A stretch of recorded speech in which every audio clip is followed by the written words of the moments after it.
কিন্তু বাবা, একটা বিষয় আমার কাছে অনেক অবাক লাগছে, কি জানো?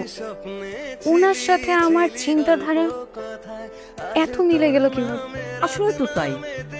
তোরও তো ইচ্ছা ছিল একটা অসহায় এতিম ছেলের দত্তক দিবি, মিলল কিভাবে? রাখি বাবা, কথা বলছো না কেন? মিলল কিভাবে? আরে কিভাবে মিললো সেটা আমি কি করে বলবো? আমি জ্যোতিষী। তো কি এই ছেলের সঙ্গে প্রেম করিস? এই ছেলেকে বিয়ে করে তুই বাচ্চা দত্তক নিবি?